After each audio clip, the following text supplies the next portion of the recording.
Oke, shalom, selamat pagi. Kita bersyukur, berterima kasih pada Tuhan.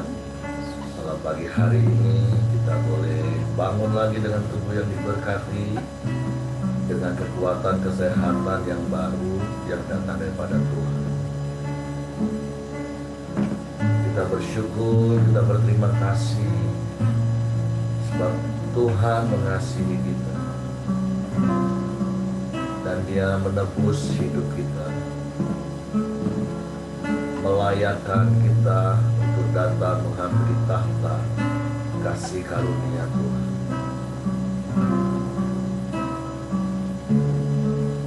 Sehingga kita boleh mendapat kekuatan baru, menikmati hadirat, menikmati damai sejahtera di dalam hadirat Tuhan di sepanjang umur hidup. Waktu pagi hari ini kita datang dengan hati bersyukur. Kita menyembah Tuhan. Terpujilah nama-Mu Tuhan. Terpujilah nama-Mu.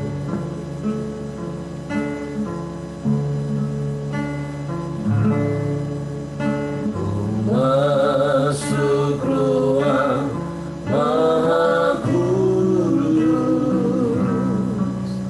dengan darah anak domba. Ku masuk dengan hati tulus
yang sama seperti-Mu.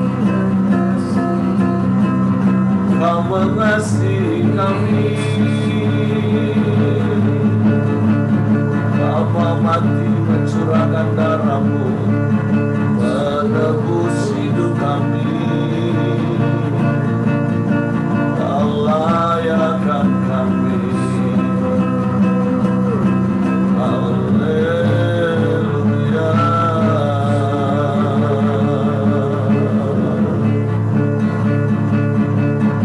Kami sembah, kami sembah, kami sembah, kami sembah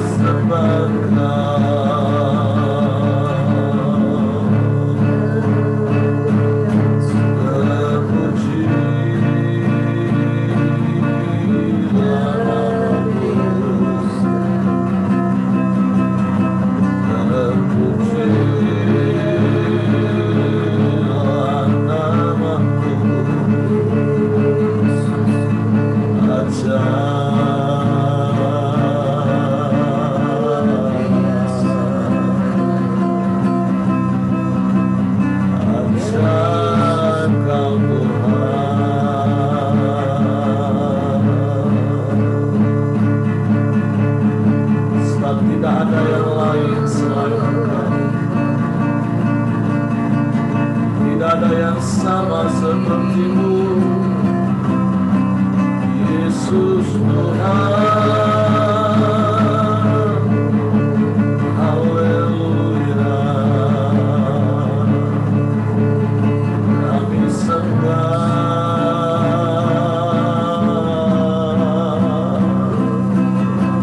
kami sembah.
Segala-galanya bagi kami. Tidak ada yang lain, tidak ada yang sama seperti Yesus Tuhan. Yesus terpuji.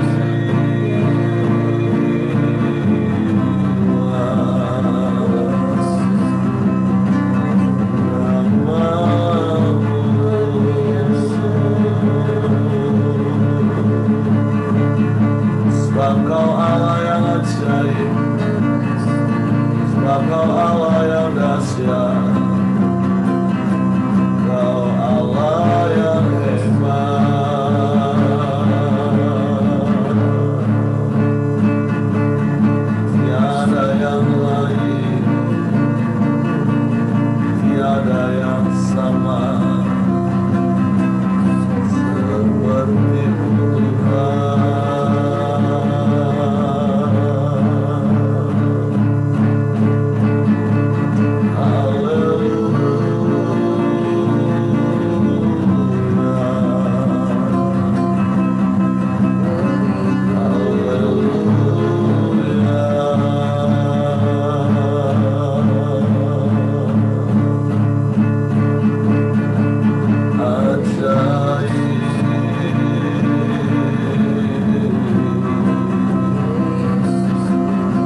Engkau Allah yang dahsyat, Engkau Allah yang hebat. Tidak ada yang seperti-Mu, tidak ada yang lain selain Engkau. Sebab itu hanya kepadamu hati kami percaya, hanya kepadamu kami berharap. Kami sembah,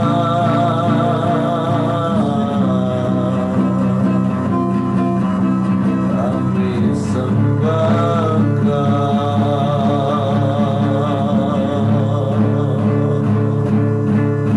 Haleluya, haleluya, haleluya.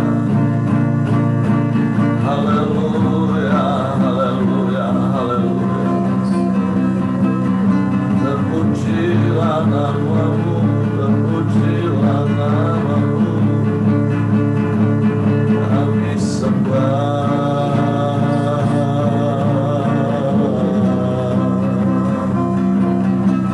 kami sembah Engkau.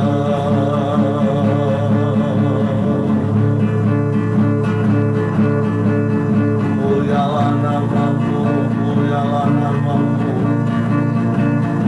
mulialah namamu. Kau yang layak disembah, sebab Engkau Allah yang besar, Allah yang mengasihi kami. Engkau Allah yang menyertai kami, Engkau yang menjagai kami.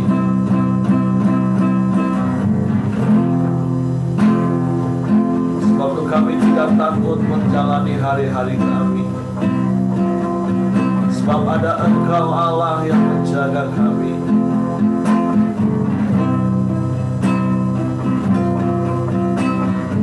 Tak usah takut, Allah menjagamu.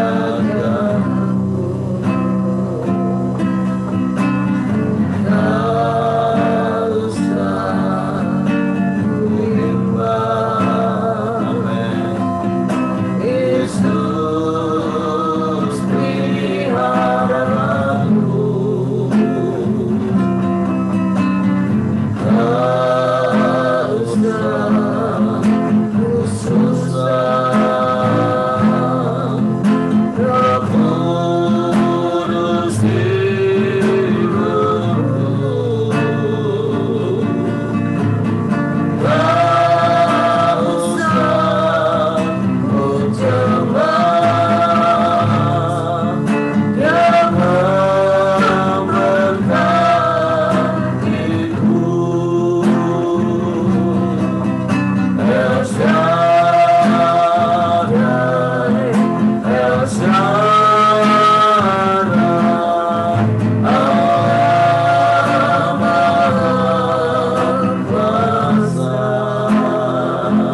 seperti-Mu.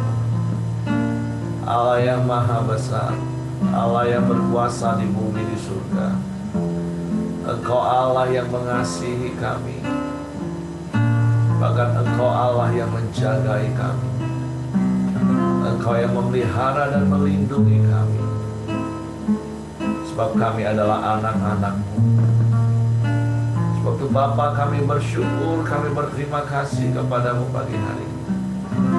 Kalau kami boleh ada sebagaimana kami ada, semua hanya karena anugerah-Mu, semua hanya karena kebaikan-Mu. Terima kasih sampai hari ini Engkau pelihara kami, dan kami percaya Engkau setia. Engkau tidak pernah berubah, dulu, sekarang, bahkan sampai selama-lamanya. Sebab itu kami mau terus tinggal di dalam-Mu, dan biarlah firman-Mu di dalam kami, sehingga kami hidup berkemenangan. Pagi hari ini kami siapkan hati kami untuk firman-Mu. Roh Kudus, tolong kami untuk mengerti, untuk kami memahami, sehingga kami percaya firman-Mu dan kami melakukannya dalam hidup. Di dalam nama Yesus Tuhan kami sambut firman-Mu. Haleluya, haleluya, haleluya. Amin. Oke, Ibu Ros, silakan.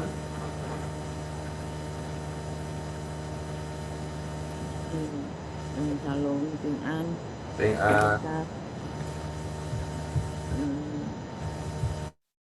Renungan hari ini diambil dari 2 Tesalonika 2 ayat 1 sampai 12.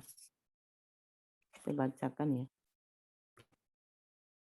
Tentang kedatangan Tuhan kita Yesus Kristus dan terhimpunnya kita dengan Dia, kami minta kepadamu saudara-saudara, supaya kamu jangan lekas bingung dan gelisah, baik oleh ilham roh maupun oleh pemberitaan atau surat yang dikatakan dari kami, seolah-olah hari Tuhan telah tiba. Janganlah kamu memberi dirimu disesatkan orang dengan cara yang bagaimanapun juga. Sebab sebelum hari itu haruslah datang dahulu murtad, dan haruslah dinyatakan dahulu manusia durhaka yang harus binasa. Itu lawan yang meninggikan diri di atas segala yang disebut atau yang disembah sebagai Allah. Bahkan ia duduk di bait Allah dan mau menyatakan diri sebagai Allah. Tidakkah kamu ingat bahwa hal itu telah kerap kali kukatakan kepadamu ketika aku masih bersama-sama dengan kamu? Dan sekarang kamu tahu apa yang menahan dia, sehingga ia baru akan menyatakan diri pada waktu yang telah ditentukan baginya. Karena secara rahasia kedurhakaan telah mulai bekerja, tetapi sekarang masih ada yang menahan. Kalau yang menahannya itu telah disingkirkan, pada waktu itulah si pendurhaka baru akan menyatakan dirinya. Tetapi Tuhan Yesus akan membunuhnya dengan nafas mulutnya dan akan memusnahkannya kalau ia datang kembali. Kedatangan si pendurhaka itu adalah pekerjaan iblis dan akan disertai rupa-rupa perbuatan ajaib, tanda-tanda, dan mujizat-mujizat palsu, dengan rupa-rupa tipu daya jahat terhadap orang-orang yang harus binasa, karena mereka tidak menerima dan mengasihi kebenaran yang dapat menyelamatkan mereka. Dan itulah sebabnya Allah mendatangkan kesesatan atas mereka, yang menyebabkan mereka percaya akan dusta, supaya dihukum semua orang yang tidak percaya akan kebenaran dan yang suka kejahatan. Amin. Kalau aku bacanya, apa yang aku dapat ya, kita lihat bahwa jemaat di Tesalonika mereka bingung, gelisah, sebab mereka menerima surat atau pemberitahuan atau apapun lah, atau khotbah atau apapun yang mengatakan bahwa hari Tuhan itu sedang berlangsung. Mereka kebingungan ya. Jadi Paulus menulis surat ini untuk memberitahukan mereka kebenaran dan meneguhkan. Nah, yang saya dapat dari ini adalah kita tuh jangan gampang percaya sama semua mungkin firman atau khotbah kita telan mentah-mentah. Setiap zaman aku percaya ada penyesatan, baik zaman awal mula-mula sampai sekarang. Nah, kita bisa melihat di media, baik YouTube, apapun, khotbah banyak sekali. Dengan tangan jari kita bisa mendengar khotbah-khotbah yang menyenangkan tentang berkat-berkat, khotbah tentang yang menyenangkan telinga kita, memuaskan keinginan kita untuk mendengar yang baik-baik aja, yang enak-enak saja. Tapi sesungguhnya ikut Tuhan tuh kan selalu ada penderitaan, tidak hanya berkat-berkat. Jadi kita tuh harus, intinya kita harus bisa menguji firman itu benar enggak, cocok enggak, sesuai enggak dengan kita. Ataupun kita bisa menanyakan pada pembina rohani kita yang tahu yang kita tahu kerohaniannya tuh di atas kita. Kita bisa bertanya misalnya pada Pak Heri gitu, kalau kita enggak mengerti. Saya pikir Pak Heri lebih tahu dari kita. Nah, itu ya yang saya dapat. Intinya kita jangan puas dengan kerohanian kita yang sekarang. Kita harus terus meningkatkan kerohanian kita, juga karakter hidup kita. Itu lebih baik, lebih bisa mengerti apa yang dikehendaki Tuhan. Supaya kita jangan bingung ketika mendengar, oh Tuhan Yesus sudah datang. Kita ketakutan sendiri dan bingung. Saya ingat waktu tahun berapa ya? Akhir 1989 kalau nggak salah. Itu di gereja lama saya selalu menggaung-gaungkan sepertinya Tuhan Yesus mau datang tahun 1999 gitu. Jadi saat itu sering ada doa bersama gitulah ya, gandeng tangan gitu. Nah, waktu itu kondisi saya sedang lagi hamil anak 3. Saya hidup dalam ketakutan itu. Takut kenapa aku hamil ya? Kenapa aku punya anak saat Tuhan Yesus mau datang gitu. Karena yang teringat tuh tentang perkataan Yesus, kalau saat itu tiba celakalah. Ya itulah. Jadi saya hidup dalam ketakutan. Wah, nak buang anak itu tidak boleh, dosa. Tapi Tuhan Yesus mau datang, kok Tuhan Yesus kasih aku hamil itu tuh apa, hidup dalam kecemasan, kebingungan setiap saat waktu itu.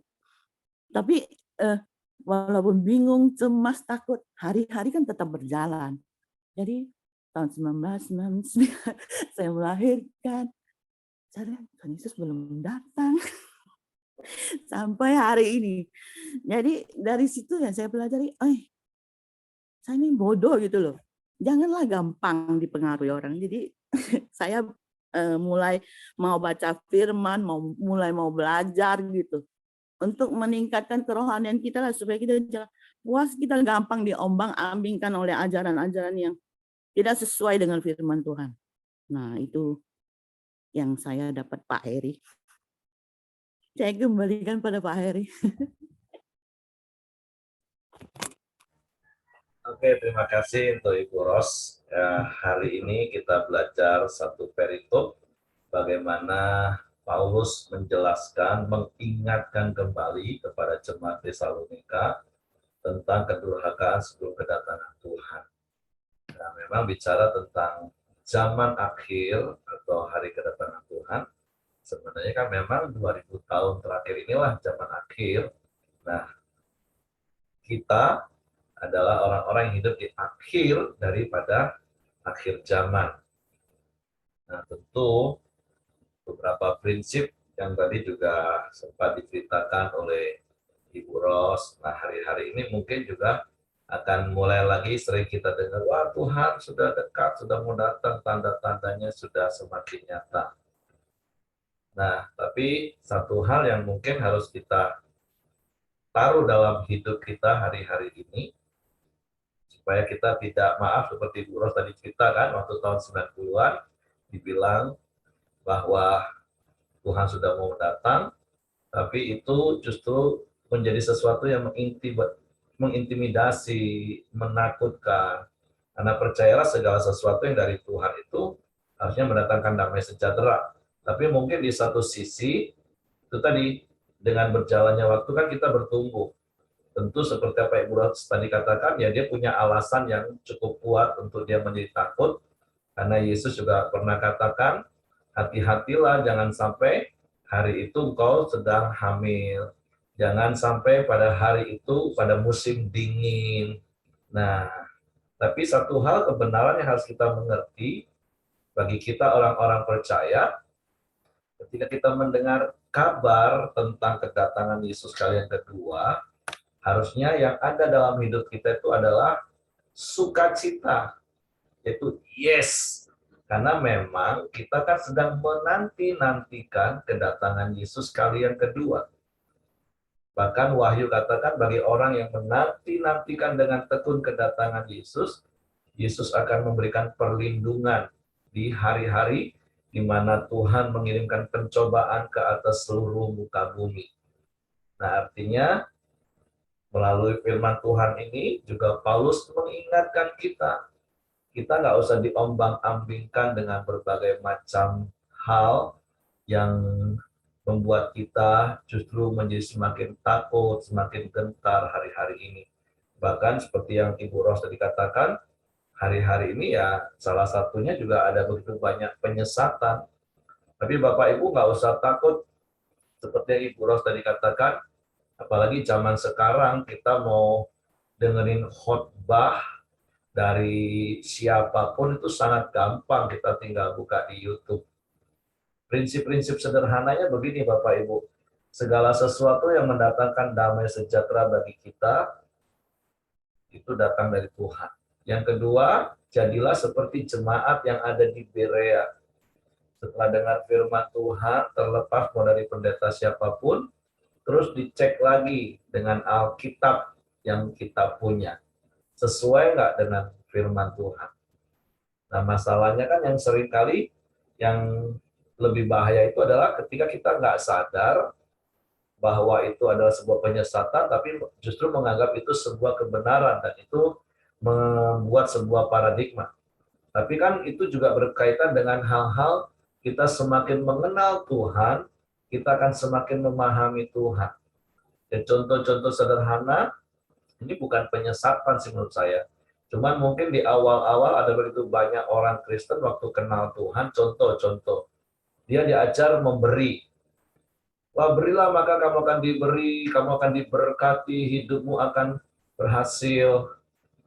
Di satu sisi, sepintas, ya nggak salah sih. Memang Tuhan itu akan memberkati orang-orang yang suka memberi.